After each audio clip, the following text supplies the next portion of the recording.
Minister, Beijing has described Nancy Pelosi's visit to Taiwan as playing with fire and is threatening targeted military operations. How concerned are you about that response, and how significant is this review in the context of a more belligerent China in our region? Well, the context in which this review takes place is well known. We live in an era where there's strategic competition and increased tension in our region, and where China has taken a more aggressive posture in the region. But our position on Taiwan is clear. We don't want to see any unilateral change to the status quo, and we'll continue to work with partners to promote peace and stability across the Taiwan Strait. Prime Minister, you criticised the former Prime Minister for dozens of reviews. Here we have another defence review just 2 years after the Defence Strategic Update. Do we need to stop the reviews and start making decisions? And if I could ask Minister Miles, will there be any programs that will be off limits for cuts under this review, such as the Hunter Class frigates? On the first, one of the things that will characterise my government is we will do what we said we would do.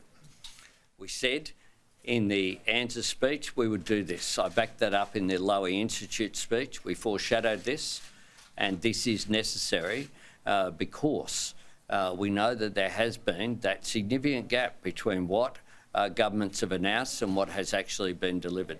Richard? The Defence Strategic Update was that in 2020. It was a strategic update. It was an assessment of the strategic circumstances that we face, and it made very profound observations. But it really did leave questions hanging in the air about what it is that we're going to do about it. You can observe that we are within the 10-year window. If you don't then take the next step and say, well, that is going to occasion this change of behaviour, it doesn't mean much. It's really the question as to what we are now going to do, which is what this review will look at. And so it is really important that it does that.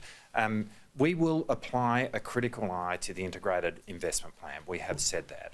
I mean, the major programs which are underway are not about to change. The Hunter Class is going to happen. But we are going to look at the integrated investment plan over the course of the next 10 years to make sure that what we have as a schedule of procurements actually does meet the challenge that our strategic circumstances present. Prime Minister, Nancy Pelosi's visit has been criticised by Russia, North Korea and China. Does the Australian government support Pelosi's show of support for democracy given these uncertain strategic times? Well, the level of US engagement with our Taiwanese counterparts is a matter for them. Prime Minister, and Defence Minister, but looking at the overall defence spending, are you prepared to make significant changes if you find that we are fighting an old war? For example, tanks for more cyber security, or the fact that we need to be fighting an information war. Do we need to go back to basics about what kind of conflict we might be facing? Well, we're not preempting the outcome of the review. The reason why we're having a review is precisely because the strategic circumstances in our region and what is happening has changed.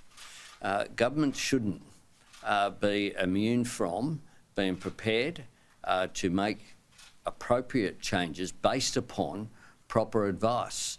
Now, we have had regular meetings of the NSC. We are looking at the whole range of issues. We're working closely with Angus and with the department in terms of how we go forward.